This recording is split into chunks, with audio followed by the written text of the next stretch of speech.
Hello' হাই জুহাৰ নমস্কাৰ মই শিৱাকন্দ আশা কৰোঁ আপোনালোকে সকলোৱে ভালে আছে আৰু অন্য এটা ব্লগত মোৰ ইউটিউব আৰু ফেচবুক দুইটাতে আপোনালোকক স্বাগতম জনাইছোঁ যিহেতু আজি গণেশ চতুৰ্থী হয় আৰু গণেশ চতুৰ্থীৰ উপলক্ষে সকলোকে মোৰ ফালৰ পৰা আন্তৰিক শুভেচ্ছা জনাইছোঁ আৰু যিহেতু আমাৰ ঘৰৰ ওচৰতে পূজা পাতিছে ময়ো দৰ্শন কৰিবলৈ গৈছোঁ লগতে আপোনালোককো দৰ্শন কৰাই দিম চ' বলক আপোনালোক আৰু যিহেতু ঘৰৰ ওচৰতে পূজা কপিৰাইট হ'ব বুলি বেকগ্ৰাউণ্ড মিউজিক বাজি আছে এইটো কাৰণে মই ভইচ অভাৰ কৰিবলগীয়া হ'ল আৰু ফাইনেলি এইফালে মই পূজাস্থলীত আহি পাই গ'লোঁ আৰু এতিয়া মই ফাৰ্ষ্ট টাইম ধূপ জ্বলাই ল'ম চ' আপোনালোকেও ভিডিঅ' থ্ৰু দি আপোনালোকে দৰ্শন কৰিব পাৰে বিঘ্নহাৰ্তা শ্ৰী গণেশক গণপতি বাপ্পাক আপোনালোকেও দৰ্শন কৰক আশীৰ্বাদ লৈ লওক আৰু কাৰ গাঁৱত এনেকৈ পূজা পাতিছে গণেশ পূজা আপোনালোকে কমেণ্ট কৰি জনাব আৰু ভগৱান বিঘ্নহাৰ্তাই গণেশাই সকলো যাতে মংগলে ৰাখক যিমান বিপদ আপদ চব দূৰ কৰা গোটেই বছৰটোৰ কাৰণে সকলোৰে জীৱনত সুখ সমৃদ্ধি কঢ়িয়াই আনক তাৰে কামনা কৰিছোঁ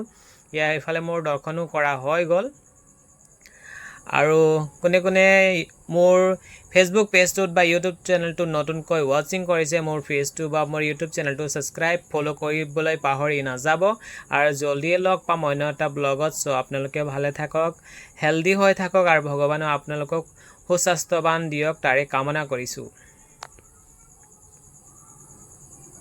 गणपति बाप्पा मोरिया मंगल मूर्ति मोरिया विघ्नहर्ता श्री गणेशाय नमो नमः।